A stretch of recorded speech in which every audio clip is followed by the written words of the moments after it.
ஜெய் குருதேவ். நான் காயத்ரி மகாவிஞ்ஞானத்தின் 2வது பகுதியை தமிழில் மொழிபெயர்ப்பு செய்து இருக்கிறேன். மேரே பாரத் மகான். இதற்கு பின்னால் இருக்கும் ஏம் உங்களுக்கு தெரிவதில்லை. பாரத தேசத்தின் ஆன்மீக விஞ்ஞானம் உபயோகிக்க முடியாததற்கு காரணம் நாம் தீர்த்த யாத்திரைகளை தரிசனம் செய்வதில்லை. காயத்ரி மகா மந்திர சக்தியை நாம் லிங்க் வைத்துக் கொள்ள வேண்டும் என்றால் அந்த மந்திர சக்தி எங்கு உற்பத்தி ஆனதோ அங்கு சென்று லிங்க் வைத்துக் கொள்ள வேண்டும். அது எங்கு உற்பத்தி ஆனது? சப்தரிஷிகள் உள்ள சேத்திரத்தில் தோன்றியது.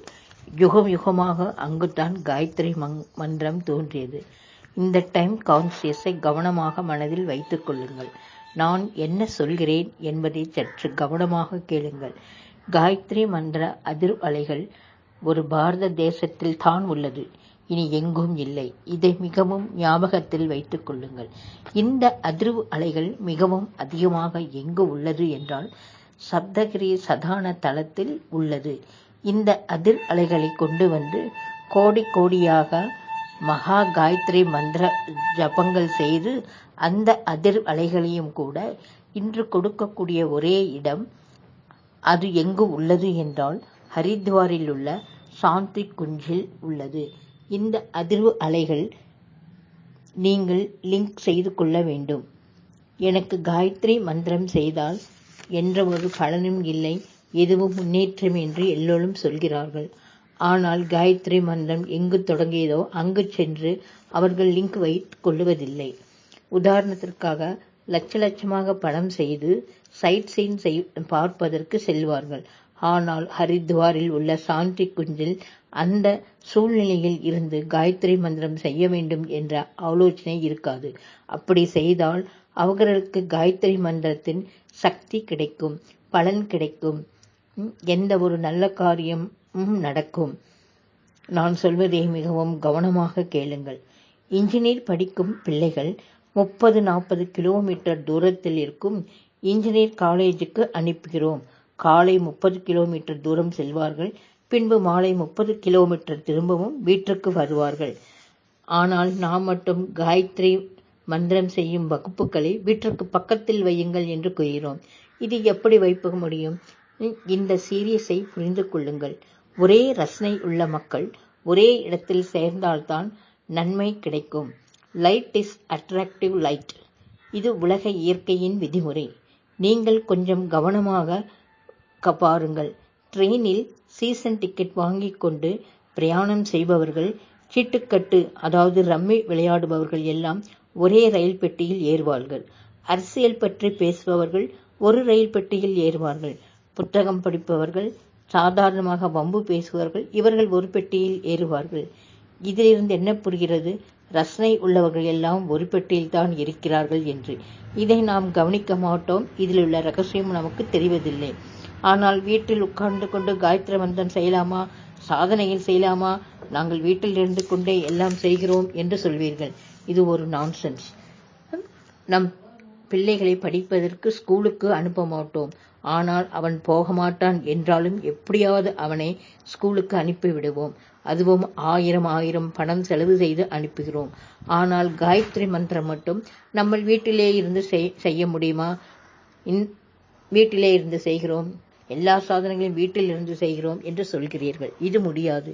ஒரு வித்தை கற்றுக்கொள்ள வேண்டும் என்றால் ஸ்கூலுக்கு போகிறோம். அதே மாதிரி தான் ஆத்தியாத்ம வித்தை கற்றுக்கொள்ள வேண்டும் என்றாலும் ஒரு இடத்தில் எல்லோரும் கூட வேண்டும். பௌதீக கல்வி கற்றுக்கொள்ள எவ்வளவு சின்சியராக நாம் செல்கிறோமோ அதே போல ஆத்தியாத்மிக ஞானத்தை பெறவும் நாம் அவ்வளவு சின்சியராகவும் சீரியஸாகவும் இருக்க வேண்டும். இதை நான் செய்து காட்டினால்தான் உங்களுக்கு தெரியும். பௌதிக கல்வி கற்றுக்கொள்ள போவது போல் காயத்ரி மந்திரத்தை கற்றுக்கொள்ள வேண்டும். இதுதான் என்னுடைய விருப்பம். கல்வி கற்க எவ்வளவு தூரம் வேண்டுமானாலும் செல்வோம். ஆனால் காயத்ரி மந்திரம் கற்றுக்கொள்ள எங்கும் செல்ல மாட்டோம். காயத்ரி மந்திரம் ஒரு சயின்ஸ். காயத்ரி மந்திர வித்தை கற்றுக்கொள்ள ஒரு இடத்தில் நாம் எல்லோரும் ஒன்று சேர வேண்டும். காயத்ரி மந்திர வித்தை கற்றுக் கொடுக்க ஒரு ஸ்கூல் வேண்டும் என்பது என் கோரிக்கை. அதை நான் செய்து காட்டுகிறேன். அப்பொழுதுதான் உங்களுக்கு புரியும். ஆயிரம் செலவுகள் செய்து ஃபர்ஸ்ட் கிளாஸ் முதல் 4th கிளாஸ் வரை படிக்கும் பிள்ளைகளுக்கு நாம் ஸ்கூலுக்கு அனுப்புகிறோம். அவன் போகமாட்டான் என்று சொன்னாலும் அவனை எப்படியாவது சமாதானம் பண்ணி ஸ்கூலுக்கு அனுப்புவோம். ஆனால் காயத்ரி மந்திரத்தை கற்றுக்கொள்ள ஒரு இடத்திற்கு வரமாட்டோம், வீட்டிலிருந்தே செய்கிறோம் என்று சொல்கிறீர்கள். இது முடியாது. இது தவறு. பௌதீக வித்தை கற்றுக்கொள்ள நாம் எவ்வளவு ரூல்ஸ் அண்ட் ரெகுலேஷன்களை பாட்டிக்கிறோமோ அதே போலதான் ஆன்மீக வித்தை கற்றுக்கொள்ளவும் நாம் கடைபிடிக்க வேண்டும். இந்த தப்பை நாம் உணர்வதில்லை. பிள்ளைகளை ரெசிடென்ட் ஸ்கூல்களில் லட்சமாக செலவு செய்து படிக்க வைக்கிறோம். அங்கு சமூகமாக எல்லோரும் சேர்ந்து ஒரே கல்வி முறையை ஒரே விதத்தில் சொல்லித் தருவார்கள். அங்கேயே அவர்கள் உணவு, உடை, படிப்பு, உறக்கம் எல்லாம் இருக்கும். ரெசிடென்ட் ஸ்கூலின் நோக்கம் என்ன? ஒரே வித்தையை எல்லோரும் சேர்ந்து ஒரே நேரத்தில் கற்றுக்கொள்வதுதான். இதுதான் அதன் நோக்கம். அந்த நோக்கத்தை தான் நான் இந்த காயத்ரி மகா விஞ்ஞானத்திலும் கற்பிக்கப் போகிறேன். இந்த செயல்முறையைத்தான் நான் உபயோகப்படுத்தப் பெறுகிறேன். இதனால் தான் ரெசிடென்ட் ஸ்கூல்கள் அபிவிருத்தி ஆனது. இது எல்லோரும் தெரிந்து கொள்ள வேண்டும். எல்லோரும் சேர்ந்து ஒரே இடத்தில் ஒரே விதமான கல்வியை கற்பதான் இதன் நோக்கம். காயத்ரி வித்திற்கு பின்னால் ஒரு நோக்கம் உள்ளது. அதை ஹிட்லர் கண்டுபிடித்தார். அதற்கு ஜியோ பாலிடிக்ஸ் என்று பெயர். இது எவ்வளவு பேருக்கு தெரியும்? ஜியோ பாலிடிக்ஸ் என்றால் தீர்த்த சேத்திரம். தீர்த்த சேத்திரம் என்றாலும் ஜியோ பாலிடிக் என்றாலும் ஒன்று. ஒருவர் பார்ட்டியில் இவர் வந்தால் நன்றாக இருக்கும், இந்த பார்ட்டியில் இவர் இருந்தால் ஜெயிப்பார்கள், இவர் இருந்தால்தான் ஓட்டுக்கள் விழும் என்று நாம் நினைத்துக் கொள்வோம். ஆனால் இதன் திரைக்கு பின்னால் வேறு ஒரு கதை இருக்கிறது. நம் பாரத தேசம் இந்த திரைக்கு பின்னால் இருக்கும் கதையை தெரிந்து கொண்டு அதை பின்பற்றி கொண்டது. அதுதான் தீர்த்த சேத்திரம். தீர்த்த சேத்திரம் என்றால் குரு உள்ள சேத்திரம். தீர்த்த சேத்திரத்தை தீர்த்த முகமாக மாற்றி தருபவர்கள் தாம் குரு என்று சொல்கிறோம். குரு எங்கு இருந்தால் அந்த சேத்திரம் தீர்த்த சேத்திரம் ஆகும். சாய்பாபா சர்வந்திரி ஆமி என்று சொல்வோம். ஆனால் சாய்பாபா தரிசனத்துக்கு ஷிரடி செல்வோம். சாய் மீது பக்தி இருப்பவர்கள் ஷிரடிக்கு செல்வார்கள். ஏனென்றால் சாய் தத்துவத்தினுடைய பவர் அங்கு நிரம்பியுள்ளது. அதே போல காயத்ரி மந்திரத்தின் அதிர் அலைகளும் பவரும் ஹரித்வாரில் உள்ள சாந்தி குஞ்சிலும் மதுராவிலும் நிரம்பியுள்ளது. இதுதான் சென்டராக உள்ளது. எனவே அங்கு சென்று நாம் அதிர் அளவுகளுடன் நாம் அந்த சூழ்நிலையில் நாம் இருக்க கற்றுக்கொள்ள வேண்டும். என் நண்பன் ஒருவன் இமயமலைக்கு செல்கிறான் என்று என்னிடம் வந்து கூறி, நான் பத்ரிநாத்துக்கு கூட போகிறேன் என்று கூறினான். அதற்கு நான், அந்த பத்ரிநாத் மிகவும் விசேஷமானது. கிருஷ்ணர் கூட அங்கு தியானம் செய்தார். அதனால் சமயம் கிடைத்தால் நீயும் 3 நாட்கள் தங்கி வாருங்கள் என்று கூறினேன். அதற்கு அவர் சரி என்று சொல்லி சென்று விட்டார். என் நண்பன் யாத்திரை முடித்துக் கொண்டு வந்தான். நான் மிகவும் குதூகலத்துடன் சென்று, பத்ரிநாத்தில் 3 நாட்கள் செலவு செய்தாயே, அது எப்படி இருந்தது என்னுடைய எக்ஸ்பீரியன்ஸ் என்று கேட்டேன். அதற்கு அவர், என்ன இருக்கிறது ராமகிருஷ்ணா, அங்கு எனக்கு ஒன்று புரிந்தது, இட்லி சாம்பார் கிடைக்கும் என்று கூறினார். பார்த்தையா, அவ்வளவு விசேஷமான நல்ல சேத்திரத்தின் உபயோகிக்கப்படக்கூடிய சேத்திரத்தில், ஆத்மாத்மிக நிறைந்த உள்ள சேத்திரத்தில் அவருக்கு இட்லி சாம்பார் தவிர வேறு ஒன்றும் தெரியவில்லை. அந்த அற்புதமான சேத்திரத்தில் இதைத்தான் தெரிந்து கொண்டார். நம் மக்களின் மனநிலை எப்படி இருக்கிறது என்று சற்று நினைத்து பாருங்கள். நம் பாரத தேசத்தில் அற்புதமான சேத்திரங்கள் இருக்கின்றன. அதை உபயோகித்துக் கொள்ள நமக்கு தெரிவதில்லை. அதை தெரிந்து கொள்ள வேண்டும் என்றால் ஒரே ஒரு வழிதான் இருக்கிறது. அது என்னவென்றால் காயத்ரி மந்திரம். காயத்ரி மந்திரம் தெரியாதவன், உபாசனை செய்யாதவனும் எந்த ஒரு தீர்த்த சேத்திரத்தின் பயன்களையும் அடைய முடியாது. நமக்கு ஒரு வியாதி வந்தால் அதற்கு என்ன ட்ரீட்மெண்ட் கொடுக்க வேண்டும், என்ன மருந்து கொடுக்க வேண்டும் என்று நாம் தெரிந்து கொண்டு அதை உபயோகிப்போம். அதே போலதான் எந்த ஒரு சாதனை செய்தாலும் நீங்கள் வெற்றி பெற வேண்டும் என்றால், நீங்கள் ஆன்மீக வாழ்க்கையில் வெற்றி பெற வேண்டும் என்றாலும், எதையாவது சாதிக்க வேண்டும் என்று நினைத்தாலும் நீங்கள் காயத்ரி மந்திர உபாசனாக இருக்க வேண்டும். மேலும் குறைந்தபட்சம் 24 வருடமாவது காயத்ரி மந்திர ஜபம் செய்திருக்க வேண்டும். ஜன்மனா காயத்ரி சூத்ரகா. தாய் கருவில் இருக்கும் போது பிறக்கும் குழந்தைகளுக்கு சூத்திரனாகத்தான் இருப்பான். நாம் சம்ஸ்காரத்தினால்தான், அவன் குண நடங்களினால்தான் அவனுடைய நடத்தைக்கு பெயர் வரும். நாம் பிறக்கும்போது பிராமணனாகவும் பிறப்பதில்லை, பிறக்கும்போது வைசியனாகவும் பிறப்பதில்லை, பிறக்கும்போது சத்திரியனாகவும் பிறப்பதில்லை. நீ பிறக்கும்போது பிராமணனாக பிறப்பதில்லை, வைசியனாக பிறப்பதில்லை. இது அசம்பவம். இதை நான் சொல்லும்போது உங்களுக்கு எரிச்சலாக கூட இருக்கும். இதுதான் உண்மை. சில வார்த்தைகளுக்கு பின்னால் இருக்கும் சூஸ்ம பொருள்களை உணர்ந்து கொள்ள வேண்டும். இந்த வார்த்தைக்கு பின்னால் இருக்கும் சூஸ்ம ரகசியத்தை நீங்கள் தெரிந்து கொள்ளாவிட்டால் நீங்கள் எவ்வளவு காயத்ரி மந்திர ஜபம் செய்தாலும் பலன் இல்லை, எவ்வளவு பெரிய குருவிடம் சென்றாலும் பலன் இருக்காது. இந்த பிரின்சிபலை தெரிந்து கொள்ளுங்கள். பாரத தேசம் மிகவும் பெருமை வாய்ந்தது. எதனால்? வகுப்பு பிரிவுகள் இல்லை, இப்பொழுது இருக்கும் வகுப்புகள் போல் இல்லை. டாக்டர் இருந்தால் அவரிடம் போய் நம் உடல்நிலையை சரி செய்து கொள்ள எண்ணுவோம். அந்த டாக்டர் யாருக்கு பிறந்தார், எங்கு பிறந்தார், எப்படி பிறந்தார் என்று எதுவும் யோசிக்க மாட்டோம். அவர் பேக்ரவுண்ட் என்ன என்று கூட விசாரிக்க மாட்டோம். அவர் ஒரு டாக்டர், அவரிடம் சென்று நாம் வைத்தியம் பார்த்துக் கொள்வோம். அவர் ஒரு டாக்டர், எனக்கு வைத்தியம் பார்த்தால் என்னுடைய வியாதி குணமாகும் என்ற ஒரே எண்ணத்தில் தான் நாம் அங்கு செல்வோம்.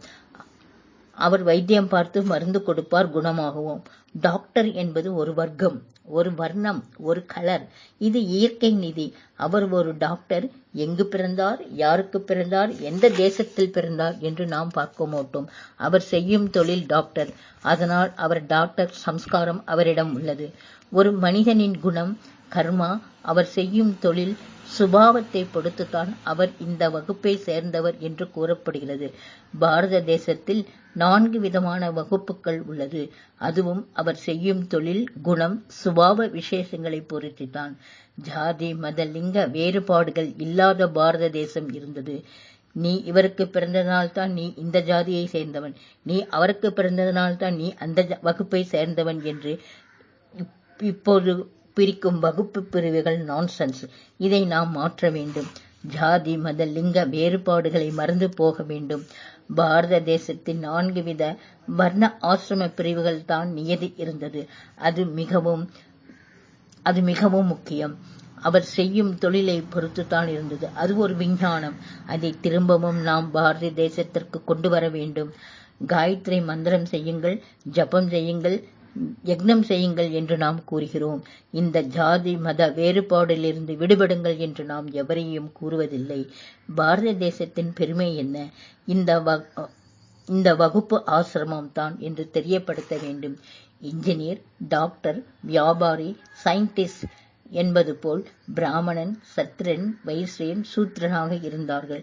இதில் எதுவும் இல்லாதவன் சூத்திரன். பழைய பண்பாட்டை நாம் திரும்பவும் கொண்டு வர வேண்டும். சிம்பிளாக நான் ஒன்று கூறுகிறேன். பிசிக்ஸ் படிக்க வேண்டும் என்றால் அவன் பிஎஸ்சியில் பிசிக்ஸ் சப்ஜெக்ட் இருக்க வேண்டும்.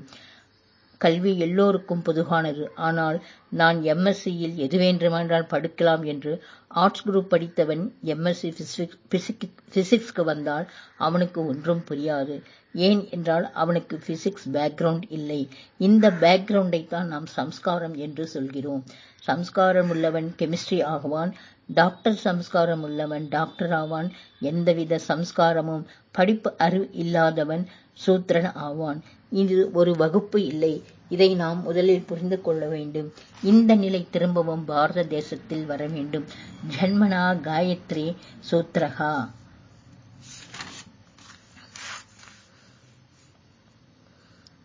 மெடிக்கல் காலேஜில் ஜாயின் ஆகும் பொழுது அவனுக்கு ஒன்றும் தெரியாது. 4 வருடங்கள் படித்த பின்தான் அவளுக்கு டாக்டர் என்ற சம்ஸ்காரம் வருகிறது. அவன் ரீபார்ன் ஆகிறான், டாக்டராக பிறக்கிறான். அவன் மாறிப்போகிறான். அவன் சம்ஸ்காரம் மாறிப்போகிறது. சிலர் நான் டாக்டராக படித்து ஆக்டராக வந்தேன் என்று சொல்கிறான்.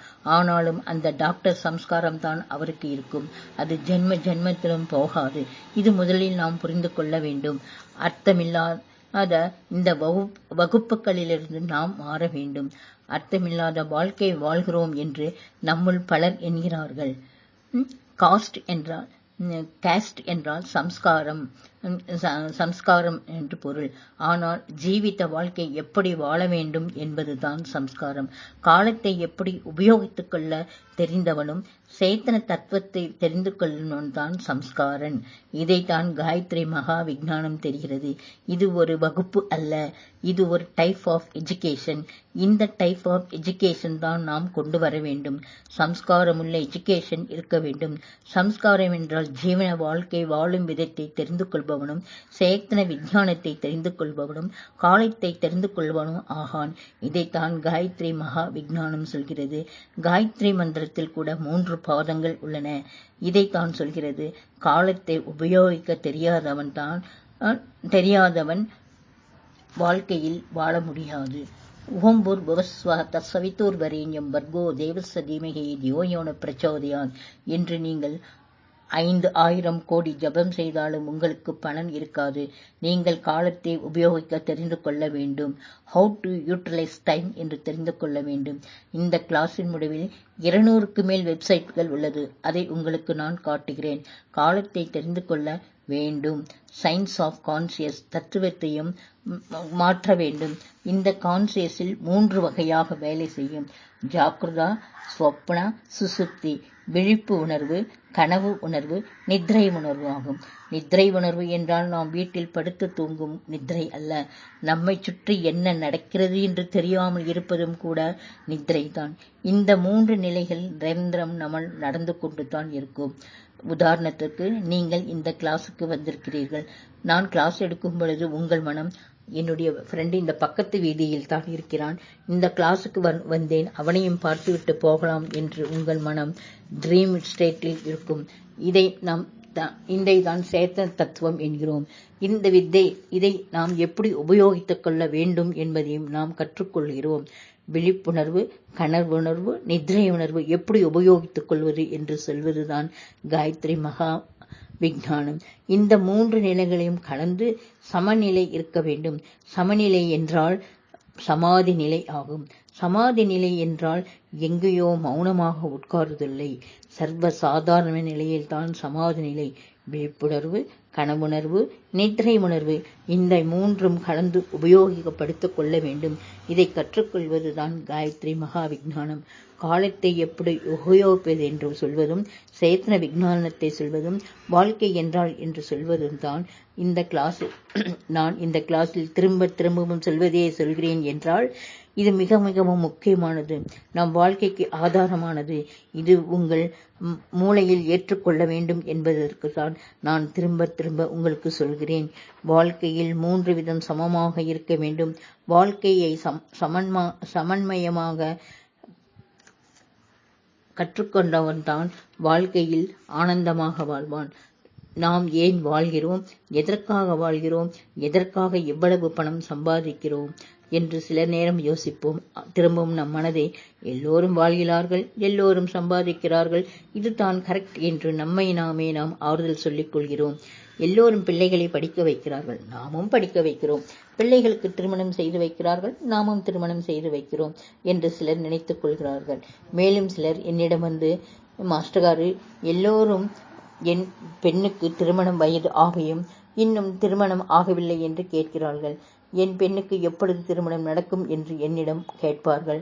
ஆராய்ந்து பார்த்தால் எல்லோரும் கேட்கிறார்கள் என்று தான் தன் பெண்ணுக்கு திருமணம் செய்ய வேண்டும் என்று நினைக்கிறானே தவிர அவனுக்காக அவன் நினைக்கவில்லை.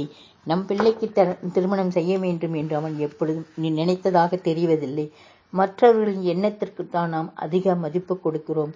சுய நினைவுக்கும் மரியாதைக்கும் மதிப்பு இல்லை. நாம் சுயமாக எண்ணுவதையும் சிந்திப்பதையும் மறந்துவிட்டோம். சமுதாய ஆலோசனைக்குத்தான் நாம் முக்கியத்துவம் கொடுக்கிறோம். என் வாழ்க்கை என் கையில். இந்த காலத்தில் சமுதாயத்திற்கு பயந்து வாழ்கிறோம். யார் என்ன சொன்னாலும் என் வாழ்க்கை என் கையில், நான் என் வாழ்க்கையை என் மனம் போல் வாழ்வேன் என்று தைரியமாக யாரும் சொல்வதில்லை. எவ்வளவு பெரிய லீடராக இருந்தாலும், எவ்வளவு பெரிய விஞ்ஞானியாக இருந்தாலும் அவனுக்கு வாழ்க்கை என்றால் என்னவென்று தெரியாது. What is life, how to live என்பது nobody know what is life என்று தெரியாது. இதைத்தான் நாம் கற்றுக்கொள்ளப் போகிறோம். காலமே டைம். வாழ்க்கை என்றால் காலம். Time is money, time is not money. அதைவிட மேலானது. மணியை எவ்வளவு செய்தாலும் மீண்டும் சம்பாதிக்கலாம், கடன் கூட வாங்கலாம், கடனை திரும்பவும் அடைக்கலாம். ஆனால் காலம் கடந்துவிட்டால் ஒன்றும் செய்ய முடியாது. கடந்த காலத்தை திரும்பவும் பெற முடியாது. காலத்தை கிரியேட் செய்யவும் முடியாது. பணத்தை கடன் வாங்கியாவது செலவு செய்ய முடியும், திரும்பவும் சம்பாதித்துக் கொள்ள முடியும். இது காலத்தினால் எதுவும் சென்ற காலத்தை எதுவும் செய்ய முடியாது. எல்லோருக்கும் காலம் 24 மணி நேரம்தான். குழந்தைகள் முதல் பெரியவர் வரைக்கும், ஏழை முதல் பணக்காரன் வரைக்கும் எல்லோருக்கும் 24 மணி நேரம் தான். ஒருவன் இந்த பூமியில் உயிருடன் இருக்கிறான் என்றால் அவனுக்கு 24 மணி நேரம். இது காமன். இது கிரேட்டஸ்ட் கம்யூனிசம். உனக்கு விருப்பம் இருக்கிறதோ இல்லாவிட்டாலும் 24 மணி நேரம்தான். இதை எப்படி உபயோகித்துக் கொள்ள வேண்டும் என்பதை தான் நாம் கற்றுக்கொள்கிறோம். வாழ்க்கை வாழத் தெரிந்தவன் காலத்தை தெரியாவிட்டாலும், சேத்திர தத்துவத்தை தெரியாவிட்டாலும் அவன் வாழ்க்கையில் ஒன்றும் செய்ய முடியாது. பிராமின் என்றால் வாழ்க்கையில் ஆதாரப்படுபவன். பில்டிங் கட்டுபவன் இன்ஜினியர், மருந்து கொடுப்பவர் டாக்டர், கெமிஸ்ட்ரி என்பவர் லேபில் இருப்பவர். இவர்களுக்கெல்லாம் மிகவும் மதிப்பு இருக்கிறது. ஏனென்றால் இவர் வாழ்க்கை என்றால் என்று தெரிந்து வாழ்பவர்கள்.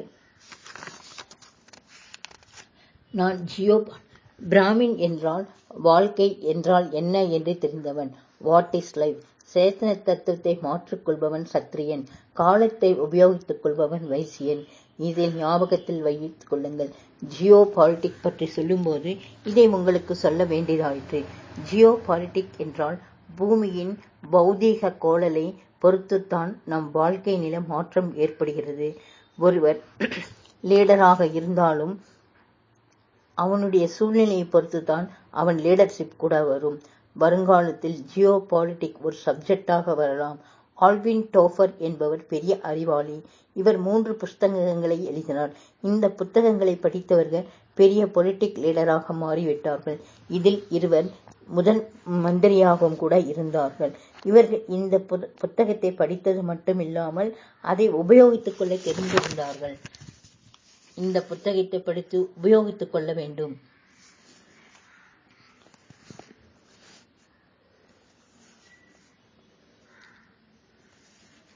நம்ம ரிஷிகள் வார்த்தைக்கு சரியான பொருளை தெரிந்து கொள்ள வேண்டும்.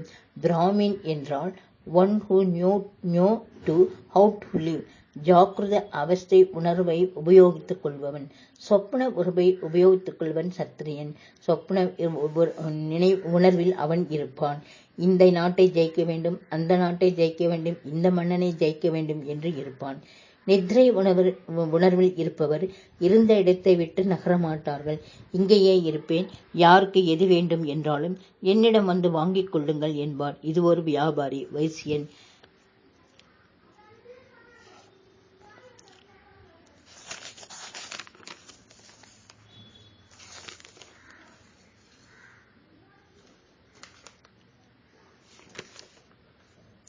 நம் வாழ்க்கையில் முன்னேற்றம் ஏற்பட வேண்டும் என்றால் சிம்பிள் லாஜிக் இருக்கிறது. கோவிலுக்கு போனால் நல்ல மாற்றம் கிடைக்கும், மன அமைதி கிடைக்கும். கோவிலுக்கு செல்லுங்கள் என்றால் கோவிலுக்கு செல்ல மாட்டார்கள். எங்களுக்கு டைம் இல்லை, கோவில் தூரமாக இருக்கிறது என்று ஏதோ ஒன்று சொல்வீர்கள். கோவிலுக்கு சென்றால் அங்கு இருக்கும் அதிர் வளைவுகள், அங்கு ஒரு ஸ்பேஸ் இருக்கிறது. அது நம் உடலில் நல்ல மாற்றங்களை ஏற்படுத்திக் கொள்ளும். கோவிலில் எல்லோரும் ஒன்று கொண்டு காயத்ரி மந்திரத்தை சொல்லுங்கள், உங்களுக்கு நன்மை கிடைக்கும். சயின்ஸ் மாணவனை சயின்ஸ் லேபுக்கு செல்ல வேண்டும் செல் என்று சொன்னால் அவன் என்ன பயன் என்று கேட்க மாட்டான், உடனே சென்று விடுவான். ஆனால் நாம் மட்டும் கோவிலுக்கு போ என்று சொன்னால் உடனே ஏன் போக வேண்டும் என்று கேட்பீர்கள். ஆலோசனை விதத்தை மாற்றிக்கொள்ள வேண்டும். கோவிலில் ஒருவித ஸ்பேஸ் பவர் இருக்கிறது. அது நம் மனத்தை மாற்றும் சக்தி, மன அமைதியை தரும் சக்தி உள்ளது. உலக நாடுகளில் பாரத தேசத்தில்தான் ஆன்மீக பவர் அதிகமான வைப்ரேஷன் இருக்கிறது. பக்தி ஞானம் நம்ம பாரத தேசத்தில் பிறந்து நமக்கு இருக்கிறது. அதற்காக நாம் பெருமைப்பட வேண்டும். நாம் எல்லோரும் இயற்கையாகவே ஆன்மீக நம் ஜீன்ஸில் உள்ளது, ரத்தத்தில் உள்ளது. நமக்கு அதிக ஆன்மீகத்தில் நாட்டம் உள்ளது. ஆனால் அதை நாம் உபயோகிப்பதில்லை. நான் காசியில் இருந்த பொழுது எனக்கு ஒரு நண்பன் இருந்தான். அவன் என்னுடன் இன்டர்மீடியட்டில் படித்தான். அவன் ஃபெயில் ஆகிவிட்டான். நான் பாஸ் ஆகி பிஎஸ்சி காலேஜுக்கு சென்று 3 வருடங்கள் படித்து விட்டேன். நான் 3 வருடங்கள் படித்த பின் தான் இன்டர்மீடியட்டை பாஸ் செய்தான். அவர் தந்தை ஒரு டாக்டர். அவர் என்னிடம் வந்து, என் பையனை டாக்டருக்கு படிக்க வைக்க வேண்டும், அவருடைய ஹாஸ்பிட்டல்களை அவனுக்கு தர வேண்டும் என்று அவர் ஆவலாக இருந்தார்.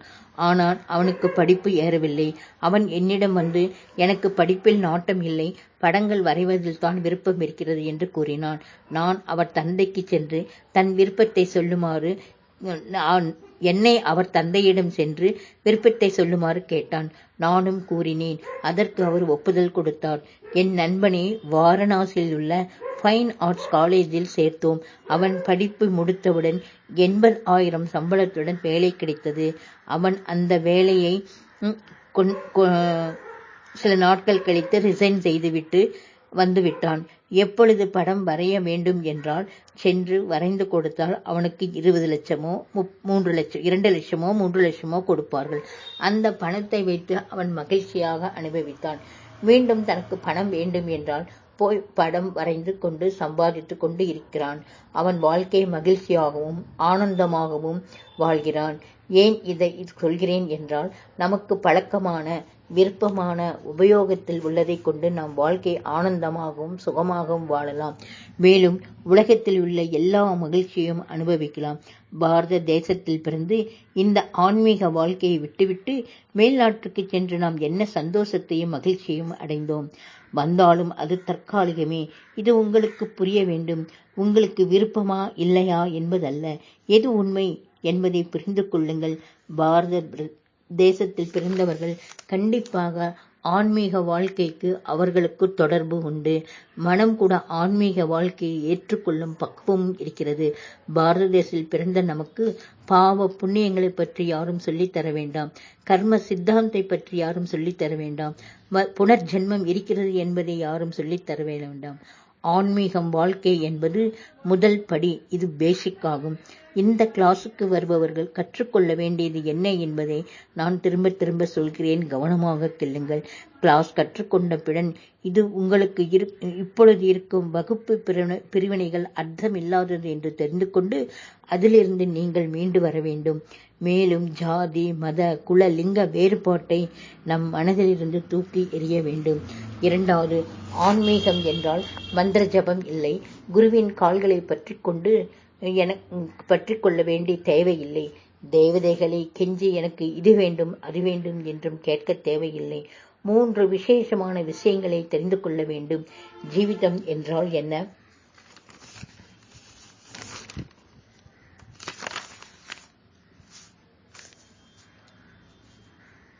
ஜீவிதம் என்றால் என்ன?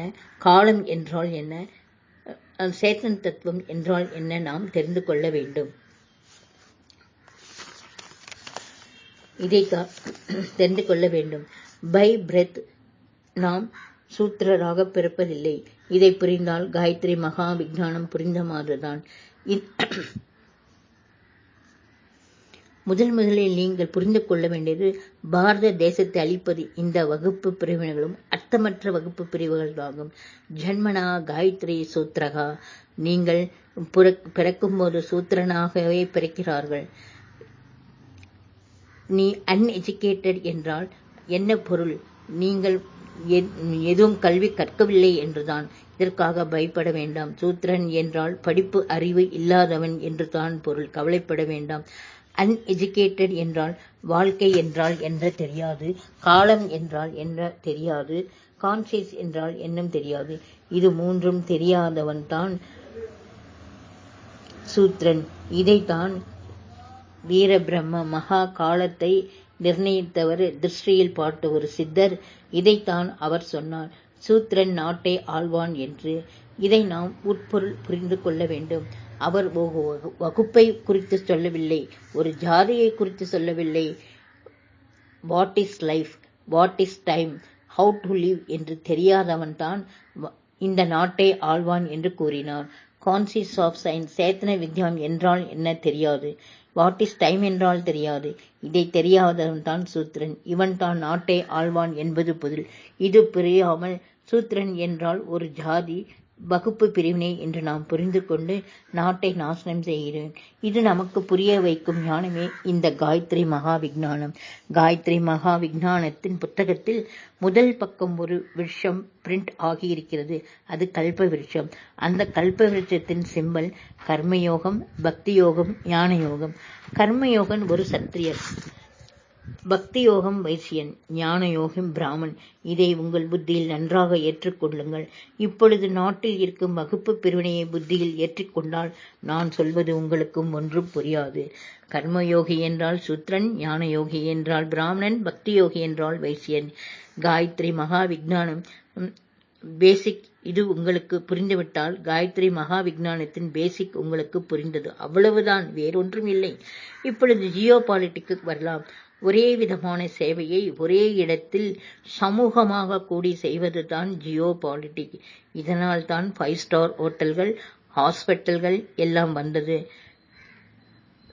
சூப்பர் ஸ்பெஷாலிட்டி ஹாஸ்பிட்டல்கள், 5 ஸ்டார் ஹோட்டல்கள் என்ற இவை வந்தது. ஒரே விதமான சேவையை நடத்துவதுதான். இன்ஜினியர் படிக்க வேண்டும் என்றால் நாம் ஹோட்டலுக்கு போக மாட்டோம். சாப்பாடு வேண்டும் என்றால் இன்ஜினியர் காலேஜுக்கு போக மாட்டோம். 5 ஸ்டார் ஹோட்டலுக்கு தான் போவீர்கள். இதுதான், இதை புரிந்து கொள்ளுங்கள். ஒரே இடத்தில் ஒரே விதமான சேவையை செய்வதுதான் ஜியோ பாலிட்டிக். ஒரே இடத்தில் ஆன்மீகம் கலந்த நாம் கற்றுக்கொண்டு கூடுவது மிகவும் விசேஷம். இதனால் தான் கூடுவது விசேஷம். ஆனால் நாம் அப்படி கூடுவதில்லை. அதனால் தான் பாரத தேசம் ஆன்மீகத்தில் பழங்கால மாதிரி வளர்ச்சி அடையவில்லை. நான் திரும்பவும் ஆன்மீக வளர்ச்சியை கொண்டு வர வேண்டும். பாரத தேசம் உலகத்திற்கு ஒரு முன்னோடியாகவும் ஜெகத்குருவையும் வகிக்க வேண்டும். இதை நாம் செய்ய வேண்டும். இயற்கை நமக்கு உதவுகிறது, காலம் நமக்கு உதவுகிறது, சூழ்நிலை நமக்கு உதவுகிறது. ஆனால் இந்த மூன்றும் உதவுவதால் நாம் காயத்ரி மகா விஞ்ஞான உதவியால் இந்த பழைய விஞ்ஞானத்தை நாம் கற்றுக்கொண்டு எல்லோருக்கும் புரிந்து கொள்ள செய்ய வேண்டும். காயத்ரி மந்திரம் செய்வதால் வேர்ல்டு டீச்சர், ஜெகத்குரு ஆவீர்கள். நீங்கள் பாரத தேசத்தில் பிறந்ததால் தான் நீங்கள் காயத்ரி மந்திரம் செய்கிறீர்கள். இதை முதலில் புரிந்து கொள்ளுங்கள். பாரத யார் எங்கு பிறந்தாலும் யாருக்கு பிறந்தாலும் இன்று 3 வித ஜீவன வாழ்க்கை முறைதான் இருக்கும். வாழ்க்கை என்றால் என்ற வித்தையை கற்றுக்கொண்டு இருப்பான். கான்சியஸ் ஆஃப் சயின்ஸ், சேத்தன தத்துவத்தை அவன் கற்றுக்கொண்டு இருப்பான். இல்லை என்றால் வாட் இஸ் டைம், காலம் என்றால் என்பதை கற்றுக்கொண்டிருப்பான். இதை காயத்ரி விஞ்ஞானம் தான் நமக்கு கற்றுக் கொடுக்கிறது. இது எது ஒன்று தெரிந்தால் எல்லாம் தெரிந்துவிடுமோ அந்த ஞானத்தை தான் நாம் கற்றுக்கொள்கிறோம். அந்த கல்வி ஞானத்தை நாம் கற்றுக்கொள்கிறோம். இந்த காயத்ரி விஞ்ஞானத்தை கற்றுக்கொண்டால் போதும், எல்லாம் நமக்கு தெரிந்துவிடும். ஆன்மீகம் என்றால் ஒரு சயின்ஸ். விஞ்ஞானம் என்றால் அதன் மூலத்தை வேரை கண்டுபிடிப்பதுதான். எந்த ஒரு ஞானத்தை நாம் கற்றுக்கொள்ள வேண்டும் என்றால் அதன் மூலம் தெரிய வேண்டும், ஃபண்டமெண்டல் தெரிய வேண்டும். கெமிஸ்ட்ரி என்றால் இந்த பதார்த்தத்தில் இன்னொரு பதார்த்தத்தை கலந்தால் ஒரு பதார்த்தம் கிடைக்கும். அது 3 பொருளாக இருக்கும், புரோட்டான், நியூட்ரான், எலக்ட்ரான். அதே போலதான் பிசிக்ஸிலும் 3 பொருள்களை கலந்தால் அது புரோட்டான், நியூட்ரான், எலக்ட்ரான் என்ற 3 கிடைக்கும். இந்த 3 பதார்த்தம் தான் இருக்கும். என்னவென்றால் பிசிக்ஸில் 3 பதார்த்தங்கள் இருக்கும். அது என்னவென்றால் எலக்ட்ரிசிட்டி, மைக்ரோமேக்னெட், எலக்ட்ரோமேக்னெட். ஆன்மீகத்தில் கூட தான் இந்த 3 நாம் புரிந்து கொள்ள வேண்டும். ஜீவிதம், சேத்தன தத்துவம், காலம். வாழ்க்கை இல்லை என்றால் ஒன்றும் இல்லை. சேத்தன தத்துவம் இல்லை என்றாலும் ஒன்றும் செய்ய முடியாது. வாழ்க்கை இருந்தும் சேத்தன தத்துவம் இருந்தும் காலம் இல்லை என்றாலும் ஒன்றும் செய்ய முடியாது. ராவணன் உலகத்தை மிகவும் கஷ்டப்படுத்திக் கொண்டு எல்லோரையும் துன்பப்படுத்திக் கொண்டிருந்தான். நாரதர் சிவனிடம் சென்று இதற்கு ஒரு முடிவு இல்லையா என்று கேட்டார். அதற்கு ராவணனுக்கு டைம் வந்தால் அவனே அழிவான் என்று கூறினான். இந்த 3 வித வாழ்க்கை தான் நமக்கு தெரியப்படுத்துகிறது காயத்ரி மகா விஞ்ஞானம். இந்த காயத்ரி மகா விஞ்ஞானம் 3 நாட்களில் கற்றுக்கொண்டால் உங்களுக்கு வராது. நான் சில புக்ஸ்கள் தருகிறேன், கைடியன்ஸ் தருகிறேன். இந்த புத்தகத்தை வாங்கி கொண்டு அதை நீங்கள் ஷோகேஸ் மாதிரி செல்ஃபில் வைக்காமல் அதை படித்து புரிந்து கொள்ள முயற்சி செய்ய வேண்டும். நான் சொன்ன கோணத்தில் தான் படிக்க வேண்டும். எவ்வளவு படிக்க வேண்டும் என்ற கேள்வி கேட்காதீர்கள். ஒரு மாணவன் இன்ஜினியர் ஆக வேண்டும் என்றால் ஃபர்ஸ்ட் கிளாஸ் முதல் 10வது வரைக்கும் 10 வருடமும், இன்டர்மீடியட் 2 வருடமும், காலேஜ் டிகிரியில் 3 வருடமும், இன்ஜினியர் 4 வருடமும், எம்எஸ்சி மாஸ்டர் டிகிரி 2 வருடமும், ஆக மொத்தம் 20 வருடங்கள் படித்தால்தான் அவன் ஒரு இன்ஜினியர் ஆவான். மாணவன் ஜாக்கிரத நிலையில் அவன் 20 வருடங்கள் உழைக்க வேண்டும். ஸ்கூலுக்கு போக வேண்டும், டியூஷனுக்கு போக வேண்டும், மேலும் ஸ்பெஷல் கிளாஸ் என்று அவன் உழைத்தால்தான் இன்ஜினியரோ டாக்டரோ ஆவான். ஆனால் நாம் ஆன்மீக வாழ்க்கையில் ஒரு தீபம் ஏற்றி 2 அகர்பத்திகளை காட்டி நான் பக்திமான் என்றும் ஆன்மீகவாதி என்றும் சொல்லிக் கொள்கிறோம். இந்த அவலநிலை மாற வேண்டும். இதை தான் பண்டித ஸ்ரீராம சர்மா ஆச்சாரியர்கள் நாம் எல்லாரும் பிரசண்ட நாஸ்திகர்கள் என்று சொல்கிறார். ஒரு ஊதுவத்தி ஏற்றினாலும், ஒரு கற்பூரம் காட்டினாலும், பழம் நைவேத்தியம் வைத்தாலும் பக்தியாகாது. அது இருக்கும் பவர், அந்த வைப்ரேஷனை நாம் எடுத்துக்கொள்ள வேண்டும். இது ஒரே நாளில் வராது. சில நிபந்தனைகளை நீங்கள் எடுத்துக்கொள்ள வேண்டும். குறைந்தபட்சமாவது 1 வருடம் இந்த காயத்ரி மகா விஞ்ஞானத்தை கற்றுக்கொள்ள ஒரு நாளைக்கு 4 மணி நேரம் ஒதுக்க வேண்டும். இதையே டைம் டொனேட்டர் என்று சொல்வார்கள், சமய தானம் என்றும் சொல்வார்கள். முதலில் நீங்கள் கற்றுக்கொண்டால்தான் பிறருக்கு கற்றுத்தர முடியும். நமக்கு வேலை தருபவர்கள் கூட சில கண்டிஷன்களை போட்டு விடுவார்கள். அதற்கு ஒப்புதல் கொடுத்தால்தான் நமக்கு வேலை கிடைக்கும். ஆனால் நம் காயத்ரி மந்திரத்திற்கு இந்த கண்டிஷன்கள் எல்லாம் நமக்கு கிடையாது. ஸ்ரீமந்திர ஜபம் செய்ய சொல்லி எல்லோருக்கும் சொல்லுவோம். யக்னத்தை பற்றி கூட சொல்லுவோம். நமக்கு சரியாக கூட செய்ய தெரியாது. ஆனால் இது தவறு என்று சொல்லவில்லை. இதை செய்வதால் தான் நாம் இன்று காயத்ரி மகா விஞ்ஞானம் கற்றுக்கொள்ள வந்துள்ளோம். நாம் கொஞ்சம் சீரியஸாக ஆன்மீக ஞானத்தை கற்றுக்கொள்ள சொல்கிறேன். நீங்கள் உங்களுக்கு நீங்களே ஒரு தீட்சை எடுத்துக்கொண்டு தினமும் 4 மணி நேரம் 1 வருடத்திற்கு டைம் ஒதுக்குங்கள். நான் உங்களுக்கு கற்றுத்தருகிறேன். இதற்கு நான் பொறுப்பு ஏற்றுக்கொள்கிறேன். உங்கள் வாழ்க்கை நிலை மாறி போகும். விருப்பமுடன் வந்தால்தான் எதையும் சாதிக்க முடியும். இதற்கு சிலர் என்னிடம் வந்து, மாஸ்டர், விக்ரமாதித்தன் கதையில் வருவது போல ஜீபும்பா என்று சொல்லி என்னை மாற்றிவிடுங்கள் என்று கூறுகிறார்கள். அப்படி மாற்றினால் அது சில காலம்தான் தங்கும். அந்த பவர் இருக்காது, மேலும் பயன் தருவாது. நீங்கள் மனது வைத்தால்தான் எந்த ஞானமும் உங்களுக்கு வரும். குச்சி எடுத்துக்கொண்டு பிள்ளைகளை படிக்க வைக்க முடியாது. அவன் மனம் வைத்தால்தான் படிக்க முடியும். மேலும் நம் பாரத தேசத்தில் முதலில் விநாயகர் பூஜை தான் செய்வோம். விநாயகர் சதுர்த்தி 9 நாட்கள் நவராத்திரியாக செய்வோம். விநாயகர் சதுர்த்தி முதல் 9 நாட்கள் நவராத்திரி செய்து 10வது நாள் அனந்த பத்மநாப விரதம் ஒன்று செய்வோம். அதில் 14 நூல்கள் கலந்த ஒரு கயிற்றை தீட்சை கயிறாக கட்டிக்கொள்வோம். அதற்கு அர்த்தம் என்னவென்றால் 14 வருடங்கள் நாம் தீட்சையுடனும் நல்ல சத்புத்தியுடனும் இருக்க வேண்டும் என்று ஒரு வேண்டுகோளை எடுத்துக்கொண்டோம். அதை பூர்த்தியாக செய்ய வேண்டும் என்று அந்த விரத தீட்சை கட்டிக்கொள்வோம். ஆனால் நாம் கட்டிக்கொண்டவுடன் அப்பொழுதே மறந்துவிடும். அடுத்த வருடம் விநாயகர் அனந்த பத்மா விரதத்தில் தான் அந்த கயிறு நம்மளுக்கு ஞாபகம் வரும். ஆனால் மாணவர்கள் ஃபர்ஸ்ட் கிளாஸ் 10ஆம் வகுப்பு படித்த பின்பு 2 வருடம் செகண்டரிஸ் படித்து 5 வருடம் பிஎஸ்சி படிக்க வேண்டும். பிறகு எம்எஸ் 5 வருடம் படிக்க வேண்டும். இவ்வாறு அவன் 20 வருடங்கள் கழித்தால்தான் அவனுக்கு சர்டிபிகேட் டாக்டர் என்ற ஒரு சம்ஸ்காரம் வரும். இதே தான் நம் ஆன்மீக வாழ்க்கையிலும் கூட சின்சியராக கடைபிடிக்க வேண்டும்.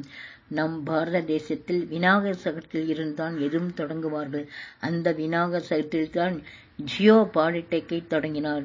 குல்கலே பாரத தேசத்துக்கு சுதந்திரமும் கிடைத்தது. அதனால்தான் இந்த கிளாஸுக்கு உங்களுக்கு 2 கருவிகள் வேண்டும்.